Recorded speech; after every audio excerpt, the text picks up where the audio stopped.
ಜಿತೇಶ್ ಶರ್ಮಾ ಅವರ ಇಂಟರ್ವ್ಯೂ ನೋಡಿದ್ರ ಅಂತ ಅನ್ಕೊಂಡಿದ್ದೀನಿ. ನೋಡಿಲ್ಲ ಅಂತಂದ್ರೆ ನಾನು ಫಾಲೋ ಅಪ್ ಮಾಡ್ತೀನಿ ನಿಮಗೆ ಈ ವಿಡಿಯೋದಲ್ಲಿ ಏನೇನಾಯಿತು ಅಂತ. ಸಿಕ್ಕಾಪಟ್ಟೆ ವಿಚಾರದ ಬಗ್ಗೆ ಮಾತಾಡಿದರೆ, ಇಂಡಿಯನ್ ಟೀಮ್ ಬಗ್ಗೆ ಮಾತಾಡಿದರೆ, RCB ಬಗ್ಗೆ ಮಾತಾಡಿದರೆ, ಕ್ಯಾಪ್ಟನ್ಸಿ ಬಗ್ಗೆ ಮಾತಾಡಿದರೆ, ವೈಭವ್ ಸೂರ್ಯವಂಶಿ ಬಗ್ಗೆ ಮಾತಾಡಿದರೆ, ರಜತ್ ಪತಿದಾರ್ ಅವ್ರ ಬಗ್ಗೆ ಮಾತಾಡಿದ್ದಾರೆ, ವಿರಾಟ್ ಕೊಹ್ಲಿ ಬಗ್ಗೆ ಮಾತಾಡಿದ್ದಾರೆ.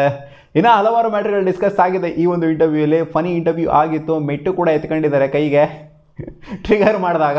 ಸೊ ಸ್ಟಾರ್ಟ್ ಆಗಿದ್ದು ಈ ರೀತಿ, ಮೆಟ್ಟೆತ್ಕೊತಾರೆ. ಹೌದು, ಸಿಕ್ಕಾಪಟ್ಟೆ ಕಾಂಟ್ರವರ್ಷಿಯಲ್ ಸ್ಟೇಟ್ಮೆಂಟ್ಗಳನ್ನ ಕೊಟ್ಬಿಡ್ತಾರೆ. ನೀವು ಇಂಟರ್ವ್ಯೂಗಳು, ಪಾಡ್ಕಾಸ್ಟ್ ಓದಿದ್ದು ಅಂತೆಲ್ಲ ಹೋದಾಗ ಯಾವುದೋ ನಾವು ಇಂಟರ್ವ್ಯೂಗೆ ಹೋಗಂಗಿಲ್ಲ, ಯಾರು ಅಫೆಂಡ್ ಆಗತ್ತಾರ, ಪ್ಲೇಯರ್ಸ್ಗಳು ಅಫೆಂಡ್ ಆಗತ್ತಾರ ಅಥವಾ ಫ್ಯಾನ್ಸ್ಗಳು ಅಫೆಂಡ್ ಆಗತ್ತಾರ ಸ್ಟೇಟ್ಮೆಂಟ್ನಾಗ ಕೊಟ್ಬಿಡ್ತೀರ. ಅದು RCB ಫ್ಯಾನ್ಸ್ಗಳು ಅಫೆಂಡ್ ಆಗಿ ಹೋಗ್ಬಿಟ್ಟಿದ್ರು. ಏನಕ್ಕೆ ಅಂದರೆ ಅವ್ರು ಹೇಳಿದರು ಒಂದು ಇಂಟರ್ವ್ಯೂಲಿ, ಒಂದು ಪಾಡ್ಕಾಸ್ಟಲ್ಲಿ ಹೇಳಿದರು, ನಾನು ಯಾವ ಥರ ಅನ್ಕೊಂತಿರ್ತೀನಿ ಯಾವಾಗಲೂ ಅಂತಂದರೆ RCB ವಿಕೆಟ್ಸ್ ಎಲ್ಲ ಬೇಗ ಬಿದ್ದೋಗ್ಬಿಡ್ಬೇಕು, ನಾನು ಹೋಗ್ಬಿಟ್ಟಲ್ಲಿ ಪ್ರೂವ್ ಮಾಡಬೇಕು, ನಾನು ಹೋಗ್ಬಿಟ್ಟಲ್ಲಿ ಬ್ಯಾಟಿಂಗ್ನ ಮಸ್ತಾಗಿ ಆಡಬೇಕು ಅಂತ ಅನ್ಕೊಂತ ಇರ್ತೀನಿ ಅಂತ ಒಂದು ಸ್ಟೇಟ್ಮೆಂಟಾಗಿ ಕೊಟ್ಟಿದ್ರು. ಸೊ ಅವ್ರು ಹೇಳಿದ್ದೇನು ಅಂದರೆ, ಹೌದು ನಾನು ಹೆದರ್ಕೊಳ್ಳೋದಿಲ್ಲ, ನಾನು ಮನಸ್ಸಲ್ಲಿ ಇದೆಯೋ ಅದನ್ನು ಹೇಳ್ತೀನಿ. ಯಾವುದೋ ಪಾಡ್ಕಾಸ್ಟಲ್ಲಾಗಿದ್ರು ಅಷ್ಟೇ, ಇಂಟರ್ವ್ಯೂಲಾಗಿದ್ರು ಅಷ್ಟೇ, ನಾನು ಮನಸ್ಸಲ್ಲಿ ಇದೆಯೋ ಅದನ್ನು ಹೇಳ್ತೀನಿ. ಅದರಿಂದ ಯಾರಿಗಾರು ಅಫೆಂಡ್ ಆಗ್ತಾರೆ, ಯಾರು ಬೇಜಾರಾಗುತ್ತೆ ಅನ್ನೋಂತೆಲ್ಲ ಯೋಚನೆ ಮಾಡೋದಿಲ್ಲ. ನಿಜ ಹೇಳಿದ್ರೆ ಅದೊಂಥರ ಉಪೇಂದ್ರ ಥರ ಹೇಳಿದ್ದಾರೆ, ನಿಜ ಹೇಳಿದ್ರೆ ಯಾರಿಗೂ ಆಗಲ್ಲ, ಸುಳ್ಳು ಹೇಳ್ಕೊಂಡು ತಿರ್ಗಾಡಕ್ಕೆ ನನಗೆ ಬರಲ್ಲ ಅನ್ನೋ ಥರನೇ ಹೇಳಿದ್ದಾರೆ. ಸೊ ಈ ನಿಜ ಅನ್ನೋದು ಸಿಕ್ಕಾಪಟ್ಟೆ ಹರ್ಟ್ ಮಾಡುತ್ತೆ ಕೆಲವು ಪ್ಲೇಯರ್ಸ್ಗಳಿಗಾಗಿರ್ಬೋದು. ಪ್ಲೇಯರ್ಸ್ ಬಗ್ಗೆ ಏನು ಹೇಳಿಲ್ಲ, ಅದೇ ವೈಭವ್ ಸೂರ್ಯವಂಶಿ ಬಗ್ಗೆ ಹೇಳಿದಲ್ಲಪ್ಪ, ಅನ್ಪ್ರೊಫೆಷ್ನಲ್ ಪ್ಲೇಯರ್ ಇವರು ಅಂತ ಒಂದು ಇಂಟರ್ವ್ಯೂಲಿ ಹೇಳ್ಬಿಟ್ಟಿದ್ರು. ಸೊ ಇದ್ರ ಬಗ್ಗೆ ಕ್ಲಾರಿಟಿನ ಕೊಟ್ಟಿದ್ದಾರೆ. ವೈಭವ್ ಸೂರ್ಯವಂಶಿ ನನ್ನ ಕುಚಿಕ್ಕು ಇದ್ದಂಗೆ, ಅಲ್ಲಿ ನನ್ನ ಬ್ರದರ್ ಇದ್ದಂಗೆ, ನನ್ನ ಮನೆಗೆ ಬರ್ತಾ ಇರ್ತಾನೆ ಯಾವಾಗಲೂ ವೈಭವ್ ಸೂರ್ಯವಂಶಿ. ನನ್ನ ಜೊತೆ ಕೂತ್ಕೊಂಡು TV ನೋಡ್ತಾನೆ, ಐಸ್ ಕ್ರೀಮ್ ತಿಂತಾನೆ, ನನ್ನ ಜೊತೆಗೇ ಇರ್ತಾನೆ ಆಲ್ಮೋಸ್ಟು. ಮನೆಗೆಲ್ಲ ಬರ್ತಾನೆ, ನನ್ನ ವೈಫ್ ಜೊತೆಗೂ ಕೂಡ ಮಾತಾಡ್ತಾನೆ. ಸೊ ಒಂಥರ ನನ್ನ ಬ್ರದರ್ ಥರ ಟ್ರೀಟ್ ಮಾಡ್ತೀನಿ. ಅದಕ್ಕೋಸ್ಕರ ನಾವು ಅವ್ರ ಬಗ್ಗೆ ಲಿಬ್ರಲ್ ಆಗಿ ಸ್ಟೇಟ್ಮೆಂಟ್ ಆಗಿ ಕೊಟ್ಟಿದ್ದೀನಿ ನಾನು, ವೈಭವ್ ಸೂರ್ಯವಂಶಿ ಅನ್ಪ್ರೊಫೆಷ್ನಲ್ ಅಂತ. ಯಾಕಂದರೆ ಅವ್ರು ಪ್ರೊಫೆಷ್ನಲ್ ಇಲ್ಲ, ಅವ್ರು ಇಲ್ಲೂ ಕೂಡ ಹೇಳಿದ್ದಾರೆ ಅವ್ರು ಪ್ರೊಫೆಷ್ನಲ್ ಇಲ್ಲ ಅಂತ. 15 ವರ್ಷದ ಹುಡುಗ ಹೆಂಗೆ ಪ್ರೊಫೆಷ್ನಲ್ ಇರೋಕ್ಕಾಗುತ್ತೆ ಗುರು? ನಾನು ಹೇಳೋದಿಲ್ಲ ವೈಭವ್ ಸೂರ್ಯವಂಶಿಗೆ, ನೀನು ಜಿಮ್ ಮಾಡು, ನೀನು ಅದು ಮಾಡು, ನೀನು ಐಸ್ ಕ್ರೀಮ್ ತಿನ್ಬೇಡ, ನೀನು ಅದು ತಿನ್ಬೇಡ, ಇದು ತಿನ್ಬೇಡ, ನೀನು ಹಿಂಗಿರು, ಕಾರ್ಟೂನ್ ನೋಡ್ಬೇಡ, ನೀನು ಅದು ಮಾಡು, ಇದು ಮಾಡು, ಹಂಗೆ ಹಿಂಗೆ ಅಂತೆಲ್ಲ ನಾನು ಏನು ಹೇಳೋದಕ್ಕೆ ಹೋಗಲ್ಲ. ಯಾಕಂದರೆ ಚಿಕ್ಕ ಹುಡುಗ ಒಂಥರ ಇರಬೇಕು. 15 ವರ್ಷದ ಹುಡುಗಂಗೆ ನಾನು 30 ವರ್ಷದ ಥರ ಹೇಳೋದಕ್ಕೆ ಹೋದ ಅಂತಂದರೆ ಅದು ಹೆಂಗಿರುತ್ತೆ? ನಾನು ಆ ಒಂದು ಟೈಮಲ್ಲಿ ಅವ್ರ ಜೊತೆಗೆ ಇದ್ದಾಗ, ವೈಭವ್ ಸೂರ್ಯವಂಶಿ ಜೊತೆ ಇದ್ದಾಗ ನಾನು ಒಂಥರ ಚೈಲ್ಡ್ ಥರ ಇರ್ತೀನಿ, ಅಂದರೆ ಅವ್ರ ಥರನೇ ಒಂಥರ ಮೇಲಿಂದ ಕೆಳಗಡೆವರೆಗೂ ಬರ್ತೀನಿ ಅನ್ನೋ ಥರ ಸ್ಟೇಟ್ಮೆಂಟನ್ನು ಕೊಟ್ಟಿರೋದು. ಒಟ್ಟಲ್ಲಿ ಇವ್ರು ಕೊಟ್ಟಿರೋಂಥ ಸ್ಟೇಟ್ಮೆಂಟಲ್ಲಿ ಏನು ಸುಳ್ಳೇನಿಲ್ಲ. ಯಾಕೆ ಅಂತಂದರೆ ವೈಭವ್ ಸೂರ್ಯವಂಶಿ ಸಿಕ್ಕಾಪಟ್ಟೆ ಕ್ಲೋಸ್ ಇದ್ದಾರೆ, ಅದಕ್ಕೋಸ್ಕರನೇ ಅವ್ರು ಹೇಳಿರೋದು ಅನ್ಪ್ರೊಫೆಷ್ನಲ್ ಗುರು ವೈಭವ್ ಸೂರ್ಯವಂಶಿ ಅಂತ. ಸುಮ್ಮನೆ ಯಾರ್ಯಾರ ಬಗ್ಗೆನೋ ತಿಕ್ಲ ಥರ ಸ್ಟೇಟ್ಮೆಂಟ್ ಕೊಡೋಕ್ಕಾಗತ್ತೆ, ಇವನು ಅನ್ಪ್ರೊಫೆಷ್ನಲ್ ಅಂತ. ಸೊ ಕ್ಲೋಸ್ ಆಗಿದ್ರೆ ಮಾತ್ರ ಅವ್ರ ಬಗ್ಗೆ ಮಾತಾಡೋದಕ್ಕೆ ಆಗೋದು. ಜಿತೇಶ್ ಶರ್ಮಾ ನ್ಯಾಕ್ಸ್ ಅವರಿಗೆ ಮೆಟ್ಟಿಗೆ ಕೈಗೆ ಎತ್ಕೊಂಡಿದ್ದು ಯಾವಾಗ, ನಾನೇನ ಫನಿ ವೇ ಎತ್ಕೊಂಡಿದ್ದು ಯಾವಾಗ ಅಂತಂದರೆ, ಅದೇ ಹೇಳಿದ್ರಲ್ಲಪ್ಪ, ಸ್ಟೇಟ್ಮೆಂಟ್ ಪಾಸ್ ಮಾಡಿದ್ರಲ್ಲ, RCB ಅವ್ರ ವಿಕೆಟ್ ಎಲ್ಲ ಬೇಗ ಬಿದ್ದುಬಿಡಬೇಕು, ನಾನು ಹೋಗ್ಬಿಟ್ಟು ಪ್ರೂವ್ ಮಾಡಬೇಕು ಅಂತ. ಆ ಥರ ಚಾನ್ಸ್ ಸಿಕ್ಕಿತ್ತಲ್ಲ ನಿಮಗೆ ಈ ಸೀಸನಲ್ಲಿ, ಎಲ್ಲರ ವಿಕೆಟ್ ಬೇಗ ಬಿದ್ದಿತ್ತು, ಆ್ಯಂಡ್ ನೀವು ಹೋಗಿ ಪ್ರೂವ್ ಮಾಡೋವಂಥ ಆಪರ್ಚುನಿಟಿ ಸಿಕ್ಕಿತ್ತಲ್ಲ. ಆ್ಯಂಡ್ ಆ ಮ್ಯಾಚಲ್ಲಿ ನೀವೇನು ಮಾಡಿದ್ರಿ? ನೀವು ಹೋಗ್ಬಿಟ್ಟು ಅಲ್ಲಿ ಟುಕು ಆಡೋದಲ್ಲ, ವಿತ್ ಸ್ಟ್ರೈಕ್ ರೇಟ್ ಎಷ್ಟು 20 ಬಾಲಿಗೆ 14 ರನ್ ನೋಡಿದ್ರಲ್ಲ, ಇದೆಂಥ ಆಟ ಅಂತ ಕೇಳಿದಾಗ ಅವಾಗ ಮಿಟ್ಟು ಕೈಗೆ ಬರುತ್ತೆ ಅಲ್ಲಿ. ಆ್ಯಂಡ್ ಇನ್ನೂ ಒಂದು ಫನಿ ಇನ್ಸಿಡೆಂಟ್ ಏನು ಅಂತಂದರೆ, ಇವ್ರ ವೈಫು ಇರ್ತಾರಂತೆ, ಹೋಟೆಲ್ ರೂಮಲ್ಲೇ ಎಲ್ಲ ಇರ್ತಾರಂತೆ, ಏನೋ ಪಾರ್ಸಲ್ ಏನೋ ತೊಗೊಂಬರೋದಕ್ಕೆ ಒಂದೊಂದು ಬುಕ್ ಮಾಡಿರ್ತಾರಂತೆ. ಸೊ ಪಾರ್ಸಲ್ ತೊಗೊಂಡು ಯಾರೋ ಒಬ್ರು ಬರ್ತಾರಂತೆ, ಡೆಲಿವರಿ ಬಾಯ್ ಯಾರೋ ಬರ್ತಾರಂತೆ. ಸೊ ಆ ಟೈಮಲ್ಲಿ ಡೋರ್ ಓಪನ್ ಮಾಡಿದಾಗ ಸಡನ್ನಾಗಿ, ನೀವು ಅವರಲ್ವಾ, ನೀವು ನಿಮ್ಮನ್ನೆಲ್ಲ ನೋಡಿದ್ರೆ ನೀವು ಅವರಲ್ವಾ ಅಂತ ಯೋಚನೆ ಮಾಡಿರ್ತಾರಂತೆ. ನಾನು ಅವರಲ್ಲ ಗುರು, ಅವ್ರ ಥರ ಕಾಣಿಸ್ತೀನಿ ಅಷ್ಟೇ, ನಾನು ಅವರಲ್ಲ ಅಂತ ಹೇಳ್ತಾರಂತೆ.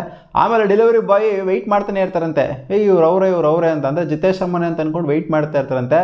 ಆಮೇಲೆ ಮತ್ತೆ ಹೋಗ್ಬಿಟ್ಟು ಹೇಳ್ತಾರಂತೆ, ನಾನು ಲೋ ಸ್ಕೋರ್ ಹೊಡೆದ್ನಲ್ಲ ಅವನೆಲ್ಲ ಹೋಗ್ಗುರು ಅಂತ ಹೇಳಿ, ಲೋ ಸ್ಕೋರ್ ಹೊಡೆದ್ನಲ್ಲ ಅವನೆಲ್ಲ ಹೋಗ್ಗುರು ಅಂತ ಇವ್ರನ್ನ ಟ್ರಾಲ್ ಮಾಡ್ಕೊಂಡ್ರಂತೆ. ಇಂಡಿಯನ್ ಟೀಮ್ನ ಸೆಲೆಕ್ಷನ್ ಪ್ರೋಸೆಸ್ ಬಗ್ಗೆ ಮಾತಾಡಿದರೆ, ಸೆಲೆಕ್ಟರ್ಸು ಯಾವ ರೀತಿ ಅಪ್ರೋಚ್ ಮಾಡ್ತಾರೆ ಆ್ಯಂಡ್ ಏನೇನು ಮಾತಾಡ್ತಾರೆ, ಆ್ಯಂಡ್ ಇವ್ರು ಯಾವ ಥರ ರೆಸ್ಪಾಂಡ್ ಮಾಡ್ತಾರೆ, ಆ್ಯಂಡ್ ಅದಾದ ನಂತರ ಯಾವ ಥರ ಇರುತ್ತೆ, ಆ್ಯಂಡ್ ಇನ್ನು ಸುಮಾರು ವಿಚಾರದ ಬಗ್ಗೆ ಮಾತಾಡಿದ್ದಾರೆ. ಸೊ ಸೆಲೆಕ್ಷನ್ ಬೇಸಿಕಲಿ ಹೆಂಗಾಗುತ್ತೆ ಅಂದರೆ ಪರ್ಫಾರ್ಮೆನ್ಸ್ ವೈಸು. ಸೊ ನೀವು ಸಖತ್ತಾಗಿ ಮಾಡಿದ್ದೀರಾ ಅಂತಂದರೆ ನಮಗೆ ಫಸ್ಟು ಮೆಸೇಜ್ ಬರುತ್ತೆ, ಸೆಲೆಕ್ಟರ್ಸ್ ಕಡೆಯಿಂದ ಫಸ್ಟ್ ಮೆಸೇಜ್ ಬರುತ್ತೆ. ಅದಾದ ನಂತರ ನಾವು ಕರೆಕ್ಟಾಗಿ ರೆಸ್ಪಾಂಡ್ ಮಾಡಿದ್ವಿ ಅಂದರೆ ಕಾಲ್ಗೆ ಹೋಗುತ್ತೆ ಅದು. ಇಲ್ಲ ಅಂದರೆ ಡೈರೆಕ್ಟಾಗಿ ಫೋನ್ ಮಾಡೋದಿಲ್ಲ, ಫಸ್ಟ್ ಮೆಸೇಜ್ ಮಾಡ್ತಾರೆ, ಆಮೇಲೆ ಕಾಲ್ ಮಾಡ್ತಾರೆ. ನಾವೇನು ರಿಪ್ಲೈ ಮಾಡಿಲ್ಲ ಅಂತಂದರೆ, ಮೆಸೇಜಿಗೆ ರಿಪ್ಲೈ ಮಾಡಿಲ್ಲ ಅಂತಂದರೆ ಅವ್ರು ಬೇರೆಯವ್ರನ್ನ ನೋಡ್ಕೊಂಡಿರ್ತಾರೆ ಅಷ್ಟೇನೆ. ಒಟ್ನಲ್ಲಿ ರಿಪ್ಲೈ ಮಾಡಬೇಕು ಮೆಸೇಜಿಗೆ, ಇಲ್ಲ ಅಂತಂದರೆ ಅವರು ಬೇರೆಯವ್ರನ್ನ ನೋಡ್ಕೊಂಬಿಡ್ತಾರೆ. ಸೊ ಕೇರ್ಲೆಸ್ ಮಾಡ್ಕೊಂಡ್ರೆ ಬೇರೆಯವ್ರನ್ನ ನೋಡ್ಕೊಂಬಿಡ್ತಾರೆ ಅನ್ನೋ ಥರನೇ ಹೇಳಿರೋದು. ಸೊ ಕಾಲ್ ಮಾಡಿದಾಗ ಅದೇ ನಾವೇನೋ ಮಾತಾಡೋದಕ್ಕೆ ಹೋಗ್ಬಾರ್ದು, ಅವರೇ ಎಲ್ಲ ಮಾತಾಡ್ತಾರೆ, ಕೇಳಿಸ್ಕೊಬೇಕು ಅಷ್ಟೇನೆ. ಅವರೇನು ಮಾತಾಡ್ತಾರೆ, ನೀವು ಹಿಂಗೆ ಮಾಡಿದ್ರೆ, ಹಂಗೆ ಮಾಡಿದ್ರೆ, ಸಖತ್ತಾಗಿ ಮಾಡಿದ್ರೆ, ಹಿಂಗೆ ಥರ ಬಿಲ್ಡಪ್ ಕೊಡ್ತಾರೆ. ಸೊ ಅವಾಗ ಓಕೆ ಆಗುತ್ತೆ. ಸೊ ಅವಾಗ ಏನಾಗುತ್ತೆ ಅಂತಂದರೆ, ಇವ್ರನ್ನ ವಾಟ್ಸಪ್ ಗ್ರೂಪಿಗೆ ಆ್ಯಡ್ ಮಾಡ್ತಾರಂತೆ.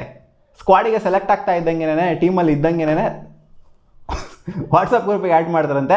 ಆ್ಯಂಡ್ ಇವ್ರನ್ನ ಕಿತ್ತಾಗ್ತಾ ಇದ್ದಂಗೆ ಟೀಮಿಂದ ಅಂದರೆ ಒಂದು ಸ್ಕ್ವಾಡಿಗೆ ಸೆಲೆಕ್ಟ್ ಆಗಿಲ್ಲ ಅಂದರೆ T20 ಸ್ಕ್ವಾಡಲ್ಲಿ ಇದ್ದಾರೆ, ನೆಕ್ಸ್ಟ್ ಸೀರೀಸ್ಗೆ ಏನಾದ್ರು ಸೆಲೆಕ್ಟ್ ಆಗಿಲ್ಲ ಇವರು ಅಂತಂದರೆ ಅಲ್ಲಿ ಪಟನಾಗಿ ರಿಮೂವ್ ಮಾಡ್ಬಿಡ್ತಾರಂತೆ. ವಿದಿನ್ 30 ಸೆಕೆಂಡ್ಸು ಹಾಯ್ ಜಿತೇಶ್ ಅದು ಇದು ಅಂತ ಹಾಕ್ಬಿಟ್ಟು ಪಟನಾಗಿ ರಿಮೂವ್ ಮಾಡಿಬಿಡ್ತಾರಂತೆ. ಸೊ ಟೀಮಲ್ಲಿರುವಂಥವ್ರು ಮಾತ್ರ ವಾಟ್ಸಪ್ ಗ್ರೂಪಲ್ಲಿ ಇರ್ತಾರೆ. ಟೀಮಲ್ಲಿ ಇಲ್ಲೇ ಇರುವಂಥವ್ರು ಇನ್ ಕೇಸ್ ಏನಾದ್ರು ಡ್ರಾಪ್ ಔಟ್ ಆಯಿತು ಅಂತಂದರೆ ವಾಟ್ಸಪ್ ಗ್ರೂಪಿಂದನೂ ಕೂಡ ರಿಮೂವ್ ಆಗಿಬಿಡ್ತಾರೆ ಇಂಡಿಯನ್ ಟೀಮಲ್ಲಿ ಅಂತ. ಇದೆಲ್ಲ ಗೊತ್ತಿರಲಿಲ್ಲ ನಮಗೆ, ಹಿಡನ್ ಸೀಕ್ರೆಟ್ಸ್ಗಳು ಓಪನ್ ಸ್ಟೇಟ್ಮೆಂಟ್ ಕೊಟ್ಟಿದ್ದಾರೆ. ಈಗ ಇಂಟ್ರೆಸ್ಟಿಂಗ್ಲಿ ಏನು ಗೊತ್ತಾ, ಕಾಸ್ಟ್ಯೂಮ್ಸ್ ಬಗ್ಗೆ ಮಾತಾಡಿದ್ದಾರೆ. ಅದೇ ಜರ್ಸಿ ವಿಚಾರದ ಬಗ್ಗೆ, ಸಾಕ್ಸ್ ವಿಚಾರದ ಬಗ್ಗೆ, ಆಮೇಲೆ ಈ ಕ್ಯಾಪ್ಸ್ ವಿಚಾರದ ಬಗ್ಗೆ. ಅಂದರೆ ಕಾಸ್ಟ್ಯೂಮ್ಸ್ ನಾವೇನೋ ಅನ್ಕೊತೀವಿ ಇಂಡಿಯನ್ ಟೀಮಲ್ಲಿ ಕಮ್ಮಿ ಕೊಡ್ತಾರೆ ಅಂತ ನಾವು ಅಂದ್ಕೊಂಡಿದ್ವಿ. ಬಟ್ ಅವ್ರು ಹೇಳೋ ಪ್ರಕಾರ ನೋಡಿದ್ರೆ RCBಲೇ ಕಮ್ಮಿ ಕೊಡ್ತಾರಂತೆ ಗುರು. ಜರ್ಸಿಗಳನ್ನ 3 ಸೆಟ್ ಕೊಡ್ತಾರಂತೆ. ಇಂಡಿಯನ್ ಟೀಮಲ್ಲಿ 4 ಸೆಟ್ಟು ಅದು ಅದಕ್ಕಿಂತ ಜಾಸ್ತಿನೇ ಇರುತ್ತಂತೆ. ಫುಲ್ ಸ್ಲೀವ್ಸ್ 4 ಸೆಟ್ ಇರುತ್ತಂತೆ, ಹಾಫ್ ಸ್ಲೀವ್ಸ್ 4 ಸೆಟ್ ಇರುತ್ತಂತೆ. ಇಲ್ಲಿ ಹಾಫ್ ಸ್ಲೀವ್ಸ್ 3 ಸೆಟ್ ಕೊಡ್ತಾರಂತೆ, ಫುಲ್ ಸ್ಲೀವ್ಸ್ ಇನ್ನೂ ಕಮ್ಮಿ ಸೆಟ್ಗಳನ್ನ ಕೊಡ್ತಾರಂತೆ. ಆ್ಯಂಡ್ ಕ್ಯಾಪ್ಸ್ 3 ಕೊಡ್ತಾರಂತೆ, ಅಲ್ಲಿನ ಜಾಸ್ತಿ ಇರುತ್ತಂತೆ. ಇಂಡಿಯನ್ ಟೀಮಲ್ಲಿ ಜಾಸ್ತಿ ಕಾಸ್ಟ್ಯೂಮ್ಸ್ನ ಕೊಡ್ತಾರಂತೆ ಇವ್ರಿಗೆ ಯಾಕೆ ಹೇಳೋದಕ್ಕೆ. ಇಲ್ಲಿ RCBಲೇ ಕಮ್ಮಿ ಕೊಡ್ತಾರಂತೆ, ಇನ್ನೂ ಒಂದು ಸ್ವಲ್ಪ RCBಲೇ ಕಮ್ಮಿ ಕೊಡ್ತಾರಂತ ಹೇಳಿದರೆ ಕ್ಲಿಯರ್ ಕಟ್ಟಾಗೆ. ಈ ಕಾಸ್ಟ್ಯೂಮ್ಸು ಡೈರೆಕ್ಟ್ ರೂಮಿಗೇ ಬರುತ್ತೆ, ನಾವೇನು ಹೋಗ್ಬಿಟ್ಟಲ್ಲೇನು ಅಪ್ರೋಚ್ ಮಾಡಿಬಿಟ್ಟು ಇಸ್ಕೊಬೇಕಾಗಿಲ್ಲ, ಡೈರೆಕ್ಟಾಗಿ ರೂಮಲ್ಲೇ ತೊಗೊಂಬಂದು ಕೊಡ್ತಾರೆ ಅಂತಲೂ ಕೂಡ. ಇದೆಲ್ಲ ನೋಡಿ ಯಾರು ಕೂಡ ಹೇಳೋದಿಲ್ಲ ಸೊ ಏನೇನಾಗುತ್ತೆ ಒಳಗಡೆ ಅಂತ. ಸೊ ಇವ್ರು ಓಪನ್ ಆಗಿ ಡಿಸ್ಕಸ್ ಮಾಡಿದ್ದಾರೆ ಈ ವಿಚಾರನ. ಆ್ಯಂಡ್ ಕ್ಯಾಪ್ಟನ್ಸಿ ವಿಚಾರದ ಬಗ್ಗೆ ಕೂಡ ಡಿಸ್ಕಸ್ ಆಗುತ್ತೆ. ನ್ಯಾಕ್ಸ್ ಅವ್ರು ಕೇಳೋಂಥ ಕ್ವಶನ್ ಇದು. ಅಲ್ಲ ಗುರು, ನೀವು ಕ್ಯಾಪ್ಟನ್ಸಿನ ನಿಭಾಯಿಸಿದ್ರಿ ಲಾಸ್ಟ್ ಸೀಸನು ರಜತ್ ಪತಿದಾರ್ ಅವರ ಆಬ್ಸೆನ್ಸಲ್ಲಿ. 1-2 ಮ್ಯಾಚ್ ನಿಭಾಯಿಸಿದ್ರಿ, 1 ಮ್ಯಾಚ್ 2 ಮ್ಯಾಚ್ ನಿಭಾಯಿಸಿದ್ರಿ. ಸೊ ನಿಮ್ಗೆ ಏನಿಸ್ತು, ನಿಮಗೆ ಬ್ಯಾಕ್ ಹ್ಯಾಂಡಲ್ಲಿ ಓಡ್ತಾ ಆಯ್ತಾ, ಇದೇ ಕಂಟಿನ್ಯೂ ಆಗಿಬಿಡುತ್ತೆ, ರಜತ್ ಪತಿದಾರ್ ಕ್ಯಾಪ್ಟನ್ಸಿ ಕೊಡಲ್ಲ, ನಾನೇ ಕಂಟಿನ್ಯೂ ಮಾಡಿಬಿಡ್ತೀನಿ, ಹಿಂಗೆ ಕಂಟಿನ್ಯೂಷನ್ ಆಗೋಗ್ಬಿಡುತ್ತೆ ಅಂತ ಯಾವಾಗನ, ಅಥವಾ ಫ್ಯೂಚರಲ್ಲಿ ಬರ್ಬೋದು ಅಂತ ಯಾವಾಗನ ಬಂದಿದೆ ನಿಮ್ಮ ತಲೆಗೆ ಅಂತ ಕೇಳ್ತು ಅಂತಂದಾಗ, ಇಲ್ಲ ನನಗೆ ಆ ಥರ ಬಂದಿಲ್ಲ, ತಲೆಗೆ ಆ ಥರ ಬಂದೇ ಇಲ್ಲ ನನಗೆ. ಯಾಕಂದರೆ ರಜತ್ ಪತಿದಾರ್ಗೆ ಫಿಕ್ಸ್ ಆಗಿದ್ದಾರೆ RCB ಅಂತ ನನಗೆ ಗೊತ್ತಿತ್ತು. ಯಾವಾಗಲೂ ನನ್ನ ಆಡ್ಕೊತ ಇರ್ತಾರೆ ರಜತ್ ಪತಿದಾರ್ ಅವರು. ಲಾಸ್ಟ್ ಸೀಸನು ಸಿಕ್ಕಾಗ, ನನಗೆ ಕ್ಯಾಪ್ಟನ್ಸಿ ಸಿಕ್ಕಾಗ ಏಕ್ ದಿನಕ ಸುಲ್ತಾನ್ ಅಂತಾರ ಮಾತಾಡ್ತಾರಲ್ಲ, ಬಂದ ನೋಡೋ ಏಕ್ ದಿನಕ ಸುಲ್ತಾನ್ ಏಕ್ ದಿನಕ ರಾಜ ಅಂತ ರಜತ್ ಪತಿದಾರ್ ಅವ್ರನ್ನೇ ಆಡ್ಕೊಂತ ಇರ್ತಾರಂತೆ ಅವ್ರನ್ನ. ಸೊ ಅದಕ್ಕೋಸ್ಕರ ನನಗೆ ಆ ಥರ ಒಂದು ಮೈಂಡ್ ಸೆಟ್ಟು ಇರಲಿಲ್ಲ, ನನಗೆ ಕ್ಯಾಪ್ಟನ್ಸಿ ಕೊಡ್ತಾನೆ ಅನ್ನೋದು ಇರಲಿಲ್ಲ.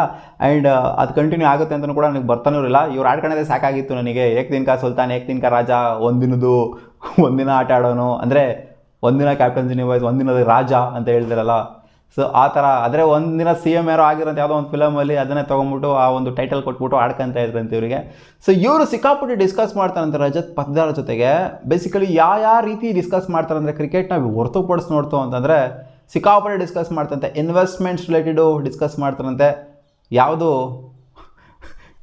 ಕರ್ಗೋಗೋಂಥ ಇನ್ವೆಸ್ಟ್ಮೆಂಟ್ಗಳು ಅಂದರೆ ಉಣ್ಕೊಂಡು ಹೋಗೋಂಥ ಇನ್ವೆಸ್ಟ್ಮೆಂಟ್ಗಳ ಬಗ್ಗೆ ಡಿಸ್ಕಸ್ ಮಾಡ್ತಾ ಇರ್ತಾರಂತೆ. ಇವ್ರು ಇನ್ವೆಸ್ಟ್ ಮಾಡೋದು ಉಣ್ಕೊಂಡು ಹೋಗ್ತಾ ಇರುತ್ತೆ ಆ ಥರ. ಆ್ಯಂಡ್ ಕಾರ್ಸ್ ಬಗ್ಗೆ ಡಿಸ್ಕಸ್ ಮಾಡ್ತಾರಂತೆ. ಕಾರ್ಸ್ಗಳು ಇವ್ರು ಯಾವುದು ತಗೊಳ್ಳೋದಕ್ಕಾಗೋದಿಲ್ವೋ ಆ ಕಾರ್ಸ್ ಬಗ್ಗೆ ಡಿಸ್ಕಸ್ ಮಾಡ್ತಾರಂತೆ. ಆ್ಯಂಡ್ ಸಿಕ್ಕಾಪಟ್ಟೆ ಕನ್ಸುಗಳನ್ನ ಕಾಡ್ತಿರ್ತಾರಂತೆ ಇಬ್ಬರು ಕೂತ್ಕೊಂಡು. ಡ್ರೀಮ್ಸ್ಗಳನ್ನ ನೋಡ್ತಾ ಇರ್ತಾರಂತೆ, ಯಾವುದು ಆಗೋದಿಲ್ವೋ ಆ ಡ್ರೀಮ್ಸ್ನ ನೋಡ್ತಾ ಇರ್ತಾರಂತೆ. ಲಾಸ್ಟಿಗೆ ಇದೆಲ್ಲ ಆದಮೇಲೆ ಅಮೀಕಂಡು ಮಲ್ಕೊಳಪ್ಪ ಆಯಿತು ಅಂತ ಇಬ್ಬರಿಗೂ ಹೇಳ್ಬಿಟ್ಟು, ಒಬ್ಬೊಬ್ರಿಗೊಬ್ಬರು ಹೇಳ್ಬಿಟ್ಟು ಹಂಗೆ ಮಲ್ಕೊಂತಾರಂತೆ. ಸೊ ಇನ್ನೂ ಒಂದೇನು ಅಂತಂದರೆ, RCBಗೆ ಟೈಟಲ್ನ ನಾವು ಗೆದ್ದಿದ್ದು ಎಷ್ಟು ಖುಷಿ ಆಯಿತು ಅಂತಂದರೆ, ವಿರಾಟ್ ಕೊಹ್ಲಿಗೆ ಏನೋ ಒಂದು ಮಾಡಬೇಕು ಅನ್ನೋದು ನಮಗೆ ಇತ್ತು, ನನಗಿತ್ತು ಪರ್ಸ್ನಲಿ. ನನ್ನ ವೈಫ್ ಕೂಡ ಹೇಳಿದ್ದೆ ಏನಾದ್ರು ಒಂದು ಮಾಡಬೇಕು ಅಂತ, ಅಂದರೆ ಗೆಲ್ಲಬೇಕು ಟ್ರೋಫಿನ ಅಂತ. ಸೊ ಅದು ನಾವು ಗೆದ್ದಿದ್ದು ಸಿಕ್ಕಾಪಟ್ಟೆ ಖುಷಿ ಆಯಿತು. ನನಗಿಂತ ವಿರಾಟ್ ಕೊಹ್ಲಿ ಕೈಲಿ ಟ್ರೋಫಿ ನೋಡಿದ್ನಲ್ಲ ಅದು ನನಗೆ ಸಿಕ್ಕಾಪಟ್ಟೆ ಖುಷಿ ಆಯಿತು ಅಂತ ಇವ್ರು ಮುಂಚೆನೇ ಹೇಳಿದರು. ಆ್ಯಂಡ್ ಇಲ್ಲೂ ಸಹ ಹೇಳಿದ್ದಾರೆ. ಸೊ ಇನ್ನೂ ಒಂದು ಏನು ಅವ್ರಿಗೆ ಸಿಕ್ಕಾಪಟ್ಟೆ ಈ ಒಂದು ಸೀಸನ್ ಮಾಡಬೇಕು ಅಂತ ಅನ್ನಿಸಿದೆ ಅಂತಂದರೆ, ಈ ಒಂದು ಸೀಸನ್ ಮಾತ್ರ ಅಲ್ಲ, ನೆಕ್ಸ್ಟ್ ಸೀಸನ್ ಕೂಡ ಮಾಡಬೇಕು ಅಂತ ಅನ್ನಿಸಿದೆ. ಏನು ಅಂತಂದರೆ, ನಾವು ಈ ಮೆಗಾ ಆಕ್ಷನ್ ಕಂಪ್ಲೀಟ್ ಮಾಡಿದ್ದೀವಿ, ನೆಕ್ಸ್ಟ್ ಮೆಗಾ ಆಕ್ಷನ್ ಬರೋ ಅಷ್ಟರಲ್ಲಿ ನಾವು 3 ಟ್ರೋಫಿ ಇರಬೇಕು, ನಮಗೆ 3 ಟ್ರೋಫಿ ಇರಬೇಕು. Anything is possible. ಯಾಕೆ ಪಾಸಿಬಲ್ ಇಲ್ಲ ಅಂತ ಅನ್ಕೊಬಾರ್ದು, ನಾವು ಅನ್ಕೊಬೇಕು. ನಾವು ಪಾಸಿಬಲ್, ಎಲ್ಲನೂ ಪಾಸಿಬಲ್ ಇದೆ ಅಂತ ಅನ್ಕೋಬೇಕು. ಅದೇನೇ 3 ಟ್ರೋಫಿ ಕನ್ಸಿಕ್ಯೂಟಿವ್ ಆಗಿ ಹೊಡಿಬೇಕು ಅಂತ ನಾನು ಒಂದು ಡ್ರೀಮ್ನ ಇಟ್ಕೊಂಡಿದ್ದೀನಿ. ಅದು ನೋಡಿ ಅವ್ರು ಏನು ಹೇಳಿದ್ದಾರೆ ಅಂತಂದರೆ, ನಾನು ನನಗೋಸ್ಕರ ಏನಾದ್ರು ಮಾಡ್ಕೊಂಡೆ ಅಂತಂದರೆ, ನಾನು ನನಗೋಸ್ಕರ ಮಾಡಬೇಕು, ನನಗೋಸ್ಕರ ನಾನು ಹಂಗಿರಬೇಕು ಹಿಂಗಿರಬೇಕು ಅಂತ ಮಾಡಿದೆ ಅಂತಂದ್ರೆ ಯಾವಾಗಲೂ ಉಣ್ಕೊಂಡು ಹೋಗುತ್ತೆ ನನಗೆ. ನಾನು ಬೇರೆಯವ್ರಿಗೋಸ್ಕರ ನನ್ನ ವೈಫ್ನ ಖುಷಿ ಪಡಿಸ್ಬೇಕು, ನಮ್ಮ ಅಪ್ಪ ಅಮ್ಮನ ಖುಷಿ ಪಡಿಸ್ಬೇಕು, ವಿರಾಟ್ ಕೊಹ್ಲಿಗೆ ಟ್ರೋಫಿ ಗೆಲ್ಸ್ಕೊಂಡು ಕೊಡಬೇಕು. ಸೊ ಈ ಥರ ಮಾಡಿದಾಗ ಎಷ್ಟೋ ಸಲ ಸಕ್ಸಸ್ನ ಕಂಡಿದ್ದೀನಿ ನಾನು ಬೇರೆಯವ್ರಿಗೋಸ್ಕರ ಮಾಡಬೇಕು ಅಂತ ಅಂದ್ಕೊಳೋದಿದೆಯಲ್ಲ, ಇದು ನನಗೆ ಸಿಕ್ಕಾಪಟ್ಟೆ ಖುಷಿ ಕೊಡುತ್ತೆ. ಆ್ಯಂಡ್ ಸಕ್ಸಸ್ಸು ಕೂಡ ಅದೇ ರೀತಿ ಬರುತ್ತೆ. ನಾನು ನನಗೋಸ್ಕರ ಸ್ವಾರ್ಥಕ್ಕೋಸ್ಕರ ನಾನು ಮಾಡ್ಕೊಳೋದಕ್ಕೆ ಹೋಗ್ತೀನಿ ಅಂತಂದರೆ ಅಲ್ಲಿ ಅತ್ತೆ ಹೊಡೆಯುತ್ತೆ ನನಗೆ ಅಂತ ಹೇಳಿದರೆ. ಸೊ ಇದು ಸುಮಾರು ಜನಕ್ಕೆ ರಿಲೇಟ್ ಆಗುತ್ತೆ ಅಂತ ಕಾಣಿಸುತ್ತೆ. ಸೊ ಇದಿಷ್ಟು ಡಿಸ್ಕಸ್ ಆಗಿರುವಂಥ ಮ್ಯಾಟರು ಆ ಒಂದು ಇಂಟರ್ವ್ಯೂನಲ್ಲಿ. ಸೊ ಅವರ ಒಂದು ಸ್ಟ್ರೈಕ್ ರೇಟ್ ರಿಲೇಟೆಡು ಏನು ಟ್ರೋಲ್ಗಳು ಅದು ಇದು ಎಲ್ಲ ನಡೀತಾ ಇತ್ತು, ಅದನ್ನು ಇನ್ನೇ ಫನಿ ವೇನೇ ತೊಗೊಂಡಿದ್ದಾರೆ ಅವರು. ಅವ್ರ ಬಗ್ಗೆ ಅವರೇ ಒಂಥರ ಟ್ರಾಲ್ ಮಾಡ್ಕೊತಾ ಇದ್ದಾರೆ. ನಾನೆಲ್ಲ ಹೋಗ್ಗುರು, ನಾನೆಲ್ಲ ಲೋಸ್ಕೋರ್ ಹೊಡೆದು ನಾನಲ್ಲ ಅಂತ ಅವರೇ ಕಳಿಸ್ಬಿಟ್ರಂತೆ. ಸೊ ಇನ್ನು ಫನಿ ವೇ ಅವರು ಕೂಡ ತೊಗೊಂಡಿದ್ದಾರೆ, ಏನಲ್ಲೇನು ಸೀರಿಯಸ್ ಆಗಿ ಏನು ತೊಗೊಂಡಿಲ್ಲ. ಜನ 1000 ಮಾತಾಡ್ಕೊಳ್ಳಿ ನನ್ನ ಬಗ್ಗೆ, ಅವ್ರಿಗೆ ಇರೋ ಮೈಂಡ್ ಸೆಟ್ಟೇ ಇದು. ಯಾಕಂದರೆ ಸಿಕ್ಕಾಪಟ್ಟೆ ಅಫೆಂಡ್ ಆಗೋಗ್ಬಿಟ್ಟಿದ್ರು ಒಂದು ಟೈಮಲ್ಲಿ. ಫ್ಯಾನ್ಸ್ಗಳು, ವೈಭವ್ ಸೂರ್ಯವಂಶಿ ಅವರ ಫ್ಯಾನ್ಸ್ಗಳು, ಜೊತೆಗೆ RCB ಫ್ಯಾನ್ಸ್ಗಳು ಲೈಟಾಗಿ ಅಫೆಂಡ್ ಆಗಿದ್ರು. ಯಾಕಂದರೆ ಎಲ್ಲ RCB ವಿಕೆಟ್ಸ್ ಬೇಗ ಬೀಳಬೇಕು ಅಂತ ಹೇಳ್ತಿಲ್ಲ, ಏನು ಗುರು ಅಂತ. ಸೊ ಜನ ಯೋಚನೆ ಮಾಡೋದ್ರಲ್ಲಿ ನಾನು ತಪ್ಪು ಅಂತ ಹೇಳೋದಿಲ್ಲ, ಬಟ್ ನಾನು ಕೇರ್ ಮಾಡೋದಿಲ್ಲ, ಏನು ಬೇಕಾದ್ರೂ ಯೋಚನೆ ಮಾಡಲಿ ಜನ. ಬಟ್ ನನ್ನ ತಲೆಯಲ್ಲಿ ಇದೆಯೋ ನಾನು ಅದನ್ನ ಫಿಲ್ಟರ್ ಇಲ್ಲದಂಗೆ ಹೇಳ್ತೀನಿ ಅಂತ ಹೇಳಿದ್ದಾರೆ.